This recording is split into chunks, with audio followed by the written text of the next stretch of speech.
تو کرتی رہیں لیکن سندھ کے عوام کو پینے کا صاف پانی مہیا نہ کر سکیں۔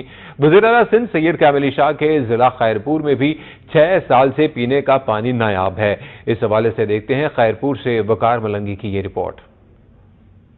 پاکستان کے صوبہ سندھ میں پینے کے پانی کا بحران تو سالوں سے چل رہا ہے۔ سالوں سے آنے والے حکومتیں ملک کی ترقی اور غربت کے خاتمے کے لیے بڑے بڑے اعلانات تو کرتی رہی ہیں، پر حکومتیں تو اب تک پینے کا پانی بھی سندھ کے عوام کو میسر نہیں کر سکی ہیں۔ پوری سندھ کی طرح وزیر اعلیٰ سندھ سید کامل علی شاہ کا اپنا ضلع خیرپور بھی پینے کے پانی سے نایاب ہو گیا ہے۔ گزشتہ 6 سالوں سے شہری پینے کے پانی کے لیے احتجاج اور دھرنے لگا کر گھروں میں بیٹھ کر عذاب کی زندگی گزارنے کے عادی بن چکے ہیں۔ دن میں 3 سے 4 بار آتے ہیں پر پینے کا پانی نہیں ملتا۔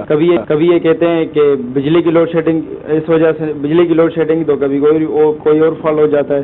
شہریوں کے احتجاج اور دھرنوں کی آوازیں حکومت کے کانوں تک نہ پہنچ سکی۔ شہری پینے کے پانی کے لیے شہر سے دور دراز علاقوں میں جا کر پینے کا پانی لاتے ہیں۔ جب لوٹتے ہیں تو افطار کا وقت ہو جاتا ہے۔ شہریوں کا کہنا ہے کہ وزیر اعلیٰ سندھ سختی سے نوٹس لے کر خیرپور کے شہریوں کو میٹھا پانی فراہم کیا جائے۔ کیمرہ مین شفیق منگی کے ساتھ وقار منگی، وقت نیوز خیرپور۔